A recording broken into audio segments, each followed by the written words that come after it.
ఏం మాయ చేశావే? పార్ట్ 44. అదితి ప్రశ్నతో అతను ఆలోచన దేని గురించో అర్థమైన ప్రేమ బాధతో వస్తున్న కన్నీళ్లను అదిమి పెట్టుకొని భర్త గుండెల మీదున్న కూతురి తల నిమురుతూ, ఎల్లుండి మా నాన్న చనిపోయిన రోజు అదిత్ గారు. ఆ రోజు ఆబ్దికం చేయించి ప్రతి సంవత్సరం ఆయన పేరు మీద గుళ్ళో అన్నదానం చేయించడం అమ్మకు అలవాటు. అందుకే రేపు ఉదయం మా ఇంటికి వెళ్దామని అనుకుంటున్నాం. మన పెళ్ళయ్యాక అమ్మ నేను ఇక్కడే ఉండిపోయాం కదా, ఇల్లంతా క్లీన్ చేసుకొని ఆ రోజు కార్యక్రమానికి కావాల్సినవి అన్నీ చూసుకోవాలి కదండి. అందుకే అంటూ అదితి కళ్ళల్లోకి చూసింది ప్రేమ. అప్పటికే ఆమె కన్నీళ్లు చెంపల మీదుగా జారుతూ ఆమె బాధంతా ఆమె కళ్ళల్లో తెలుస్తూ ఉండడంతో అదిత్ మనసు మెలిపెట్టినట్టు అనిపించింది. మనసుకి బాగా కావాల్సిన వ్యక్తి దూరమైతే ఆ బాధ ఎలా ఉంటుందో అదిత్ కంటే ఇంకెవరికి బాగా తెలుస్తుంది. అందుకే ఆ బాధ స్పష్టంగా తెలిసిన అదిత్ ప్రేమ కళ్ళల్లో ఆ బాధ చూడలేకపోయాడు. చేతి మీదున్న ప్రేమను ఇంకా దగ్గరకు తీసుకొని, ఏడవకుమా, నువ్వు మామయ్యను తలుచుకొని ఇలా బాధపడి ఏడుస్తూ ఉంటే పైనుండి నిన్ను చూస్తున్న ఆయన ఇంకెంత బాధపడతారు.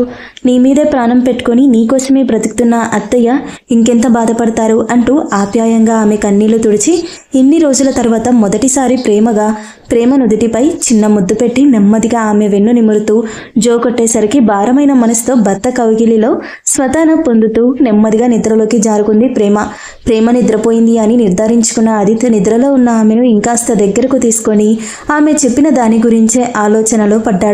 ఆలోచిస్తూనే ఎప్పటికో నిద్రపోయాడు అదిత్. మరుసటి రోజు ఎప్పటిలా ఉదయమే నిద్ర లేచిన ప్రేమ తనకి అతి చేరువలో ఉన్న భర్తను చూసి మురిసిపోతూ రాత్రి తను బాధపడుతున్నప్పుడు అతని దగ్గరకు తీసుకొని ధైర్యం చెప్పడం, ముద్దు పెట్టడం అన్నీ గుర్తొచ్చి, మీ మనసు నా గురించి ఆలోచిస్తుంది అదిత్ గారు, అందుకే నా బాధ చూసిన మీ కళ్ళల్లో నీళ్లు తిరిగాయి. మీలో ఈ మార్పు నాకెంత సంతోషాన్ని ఇస్తుందో నేను మాటల్లో చెప్పలేను అనుకొని సంబరపడుతూ వెళ్ళి ఫ్రెష్ అయ్యి పూజ చేసుకుని వచ్చి అన్వి నిద్రలేపి స్నానం చేయించి బయటకు తీసుకొచ్చేసరికి అదిత్ ఫ్రెష్ అయ్యి కూర్చున్నాడు. అన్వి రెడీ అయ్యి అదిత్కి కిస్ ఇచ్చి గుడ్ మార్నింగ్ డాడీ అని చెప్పేసి కిందకు వెళ్ళిపోయింది. కూతురు అలా వెళ్ళగానే ప్రేమ భర్తకు కావాల్సినవి అన్నీ తీసి పెట్టేసి ఇంకా కూర్చొనే ఉన్న అదిత్ను చూస్తూ ఏమైంది, ఏం ఆలోచిస్తున్నారు అని అడిగింది. ప్రేమ ప్రశ్నకు తేరుకున్న అదిత్ చిన్న చిరునవ్వుతో నీ గురించే ఆలోచిస్తున్నాను టీచర్ అమ్మ అంటూ లేచి ప్రేమ నుదిటిని చిన్నగా ఢీ కొట్టి నవ్వుకుంటూ వాష్రూంలోకి వెళ్ళిపోయాడు. ప్రేమ అతని అల్లరికి చిన్నగా బ్లష్ అవుతూ కిందకి వెళ్ళిపోయింది.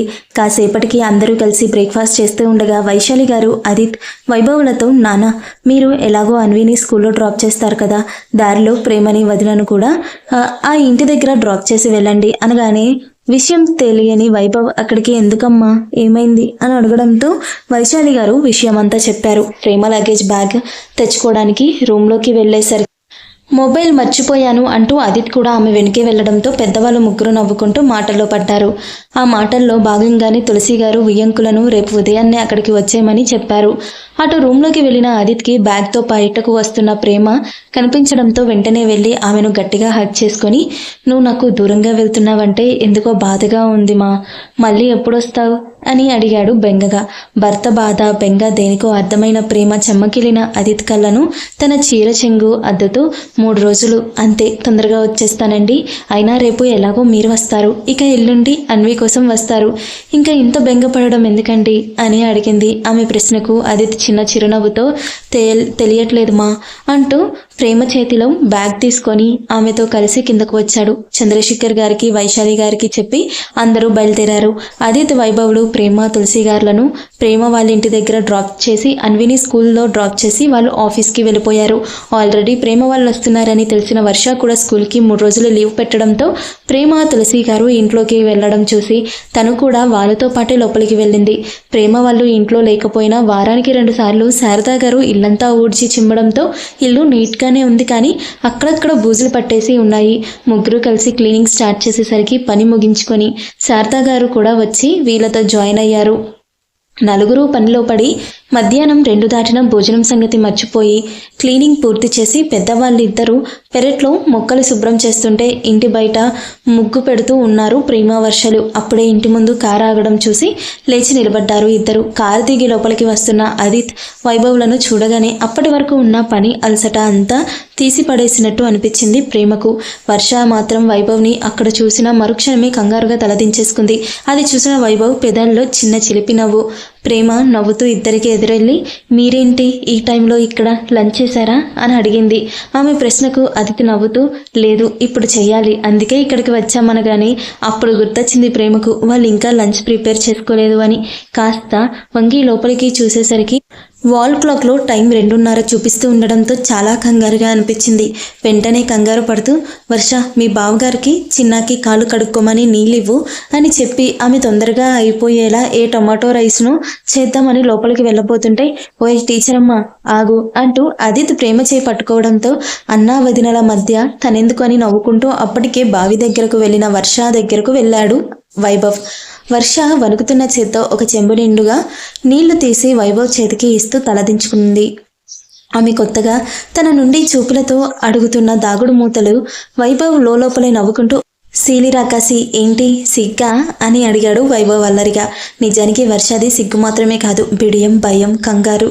తన ప్రశ్నకు ఆమెలోని ఉలిక్కిపాటుని గమనించిన వైభవ్ కంగారుగా అక్కడి నుండి పారిపోబోతున్న ఆమె చేయి పట్టుకొని దగ్గరకు తీసుకొని సున్నితంగా ఆమెను హత్తుకొని, ఎందుకే అంత టెన్షన్ పడుతున్నావు, నేనే కదా అంటూ చిన్నగా ఆమె వెన్ను నిమిరేసరికి ఏదో ట్రాన్స్లో ఉన్నట్టు వైభవ్కి సరెండర్ అయిపోయింది వర్ష.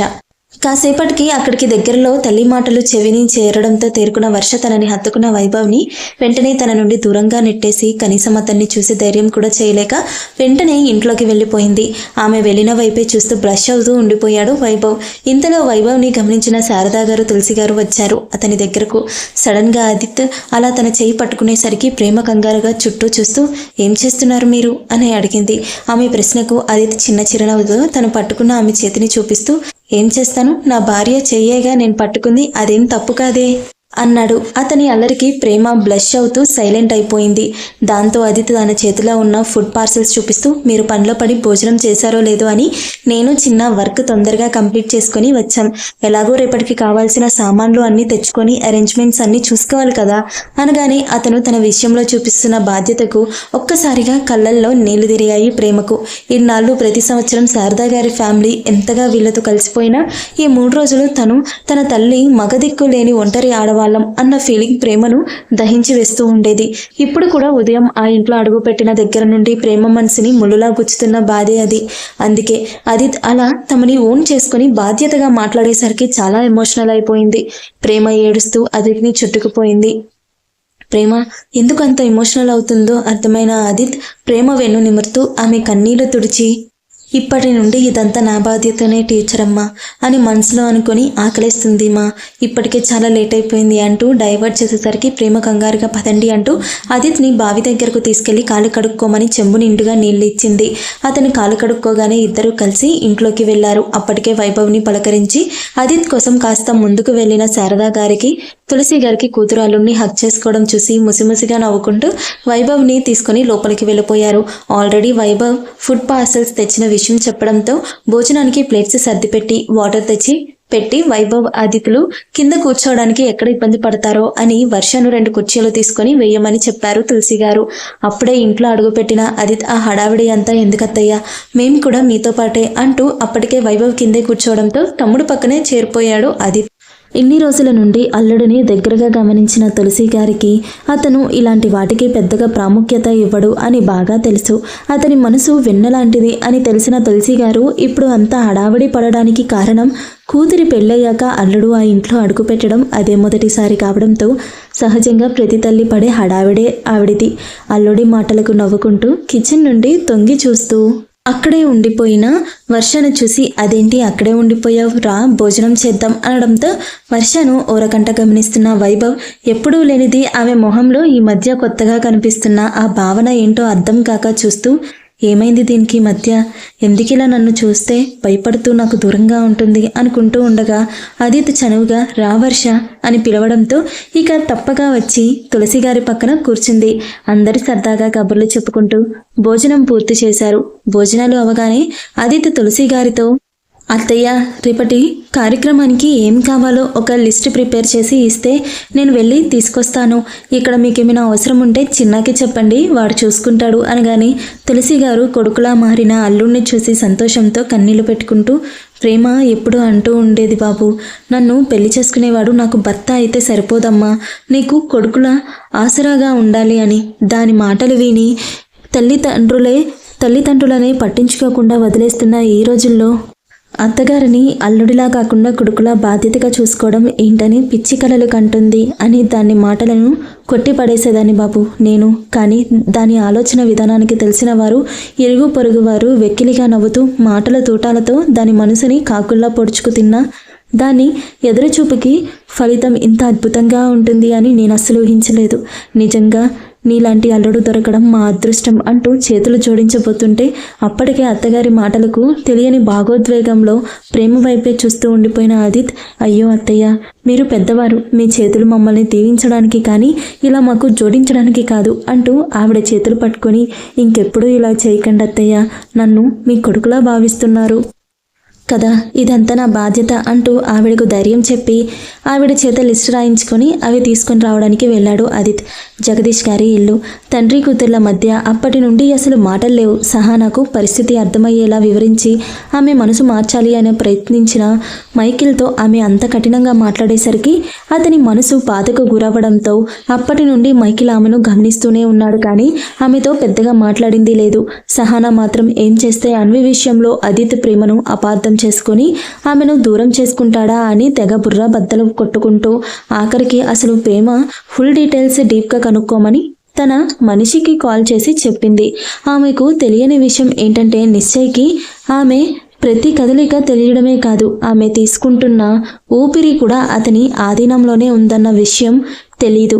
ప్రస్తుతానికి ఆమె చేసిన కాల్ విషయం కూడా అతని పిఏ ద్వారా నిశ్చయ్కి చేరి అసలు ఆమె ఏం చేయాలనుకుంటుందో అన్న ఆలోచనల్లో పడ్డాడు. ప్రేమ ఇల్లు. వైభవ్ మాత్రం వదినకు సాయం చేస్తూ ఓ గంట తన నుండి వీలైనంత దూరం పాటిస్తున్న వర్షను గమనిస్తూనే ఉన్నాడు. కాసేపటికి ప్రేమ వైభవులు గుడికి వెళ్ళి పంతులు గారితో అన్నదానం గురించి మాట్లాడి తిరిగి ఇంటికి చేరుకునేసరికి ఆదిత్ కూడా కావాల్సినవన్నీ తెస్తూ స్కూల్ నుండి అన్విని కూడా తిరిగి తీసుకొచ్చేశాడు. అప్పటికే ఎవరికి వారు తిరిగి అలసిపోయి వస్తారు అని తులసి గారు శారదా గారు కలిసి మిర్చి బజ్జీ వేసి టీ పెట్టి ఉంచడంతో ప్రేమ వెంటనే అన్వికి స్నానం చేయించి తీసుకొచ్చింది. అందరూ కలిసి పెరట్లో కూర్చొని సరదాగా కబుర్లు చెప్పుకుంటూ స్నాక్స్ తిని టీ తాగుతూ ఎంజాయ్ చేశారు. కాసేపటికి వైభవ్, ఇక నేను వెళ్తాను అత్తయ్య, రేపు ఉదయమే వస్తాను అని లేచేసరికి ఆదిత్ కూడా వెళ్ళిపోతాడేమోనని ప్రేమ అతని వైపే చూస్తూ ఉండగా, అన్నయ్య ఏదైనా అవసరమైతే కాల్ చేయి అనడంతో ప్రేమ తులసి గారు ఆశ్చర్యంగా చూశారు. ఆదిత్ వైపు ఇద్దరిని చూసి చిన్న చిరునవ్వే సమాధానంగా ఇచ్చి భార్యతో కలిసి తమ్ముణ్ణి సాగనంపి వచ్చాడు ఆదిత్. వైభవ్ అలా వెళ్ళగానే ఆదిత్ ప్రేమ విషయంలో చూపిస్తున్న ఆప్యాయత, అభిమానాన్ని చూసిన వర్ష సంతోషపడుతూ ఆదిత్లో వచ్చిన మార్పు శాశ్వతం కావాలి, వాళ్ళు ఎప్పటికీ ఇలానే సంతోషంగా ఉండాలని కోరుకొని తను కూడా వాళ్ళ ఇంటికి వెళ్ళిపోయింది. నైట్ డిన్నర్ టైంకి అన్నీ సర్దుకొని తులసి గారు అల్లుడి కోసం నోరూరించేలా వండి పెట్టిన చేపల పులుసు ఇష్టంగా తిని కాసేపు కూతురితో కలిసి పెరట్లో వేసిన నవ్వారు మంచం మీద పడుకొని చిమ్మ చీకటిలో మెరుస్తున్న చుక్కలను చందమామను చూస్తూ అలాంటి ఒక కొత్త అనుభూతిని ఆస్వాదిస్తూ ఉన్నాడు ఆదిత్. ప్రేమ కూడా తల్లితో కలిసి భోజనం కానిచ్చి ఆవిడతో పాటే అన్నీ సర్దపోతుంటే, నువ్వు వెళ్ళు ప్రేమ, అల్లుడు అన్వి సరదాగా పెరట్లో కూర్చున్నారు కదా, నువ్వు కూడా వెళ్ళు అనడంతో ప్రేమ జెట్ కాయిన్ వెలిగించి తీసుకెళ్లి ఆదిత్ అన్విలు పడుకునే కబుర్లు చెప్పుకుంటున్న మంచం కింద పెట్టింది. వాళ్ళు పక్కన కూర్చొని ఇద్దరిని చూస్తూ, ఇక్కడ మీకేమీ ఇబ్బంది లేదు కదా అని అడిగింది. బృందావనంలో ఉన్న రాజభోగాలు ఇక్కడ లేకపోవడంతో ఆదిత్ అన్విలు ఇబ్బంది పడుతున్నారేమో అన్న భయంతో. తల్లి ప్రశ్న అన్వి చిన్ని మనసుకి అర్థమైందో తెలియదు, కానీ వెంటనే తండ్రి పొట్ట మీద నుండి తల్లి మీదకు ఎక్కేసి ఆమె మెడ చుట్టూ చేతులు బిగించి ఆమె బుగ్గ మీద ముద్దు పెడుతూ, అమ్మమ్మ ఇల్లు చాలా బాగుంది, నాకు ఇక్కడ చాలా నచ్చింది, నానమ్మ తాతయ్య బాబాని కూడా ఇక్కడికే వచ్చేయమని చెప్పు, మనం ఇక్కడే కొన్ని రోజులు ఉందాం అని హుషారుగా చెప్తుంటే కూతురి కల్మషం లేని పసి మనసు ఇన్నాళ్ళు అమ్మ తరపున వాళ్ళని ఎంతగా మిస్ అయిందో అర్థమవుతుంటే మనసుకి చాలా కష్టంగా అనిపించింది.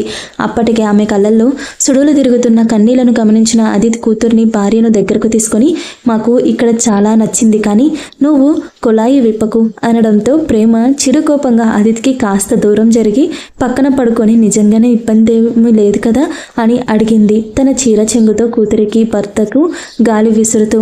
ఆమె చేస్తున్న పనికి అన్వి ఆశ్చర్యంగా చూస్తుంటే అదితి నవ్వుతూ ఆమె చేయి పట్టుకొని దగ్గరకు తీసుకొని, ఇప్పటి వరకు నేను కానీ మన బేబీ కానీ ఇలా ఫ్యాన్ లేకుండా స్వచ్ఛమైన గాలిని ఆస్వాదించింది లేదు టీచర్ అమ్మ.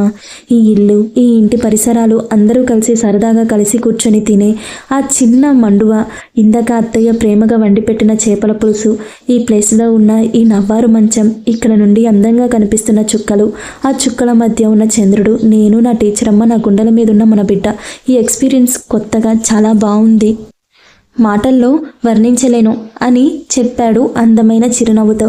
భర్త నోటి నుండి కొత్తగా వినిపిస్తున్న మాటలకు ప్రేమ ఆశ్చర్యంగా రెప్పవేయడం మరిచి తలగడలా మారిన అతని చేయి మీద నుండి అతన్నే చూస్తూ ఉండిపోయింది.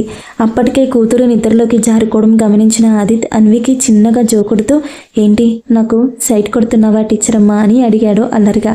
ఆదిత్ మాటలకు తను ఊహించినట్టు ప్రేమ సిగ్గుపడడమో తడబడమో కాకుండా మౌనంగా అతనికి దూరం జరిగి ఇంట్లోకి వెళ్దామా అని అడిగింది, మొహంలో ఎలాంటి భావం లేకుండా. ఎందుకో ప్రేమ నుండి అలాంటి రియాక్షన్ ఆదిత్ తీసుకోలేకపోయాడు. మనసంతా ఏదోలా అనిపించడంతో, ఏమైంది మా, నేనేమైనా తప్పుగా మాట్లాడానా అని అడిగాడు మార్దవంగా. ఆదిత్ ప్రశ్నతో ప్రేమ కాస్త నార్మల్గా చిన్న చిరునవ్వుతో, అలాంటిదేం లేదు ఆదిత్ గారు, ఉదయం నుండి పని అలసట కదా, బాగా నిద్ర వస్తుంది అని చెప్పడంతో ఆదిత్ రిలాక్స్గా ఊపిరి పీల్చుకొని, చల్లగానే ఉంది కదమ్మా, ఇక్కడే నిద్రపోదాం, అత్తయ్యని డోర్ లాక్ చేసుకోమని చెప్పు అనడంతో సరే ఉండండి అని వెళ్ళి టేబుల్ ఫ్యాన్ తీసుకొచ్చి అన్వి అతిథులకు ఇబ్బంది లేకుండా సెట్ చేసి ఇంకో జెట్ కాయిల్ కూడా వెలిగించి కాస్త దూరంగా పెట్టి తాము పెరట్లోనే నిద్రపోతామని తల్లితో చెప్పి వచ్చి ఇంకా నిద్రపోకుండా తన కోసమే వెయిట్ చేస్తున్న ఆదిత్యని చూసి ఏమైంది అని అడిగింది. అతని చేతిని తలగడలా చేసుకొని తన మీద వాలిపోతూ. ఆమె ప్రశ్నకు ఆదిత్య చిన్న చిరునవ్వుతో, నీ లగేజ్, బేబీ లగేజ్తో పాటు నా బట్టలు కూడా ఎందుకు తీసుకొచ్చావు టీచర్ అమ్మ అంటే, నేను ఇక్కడికి వస్తాను, మీతో పాటు ఇక్కడే ఉండిపోతాను అని నువ్వు ముందే ఊహించావా అని అడిగాడు ఆమె కళ్ళల్లోకి సూటిగా చూస్తూ.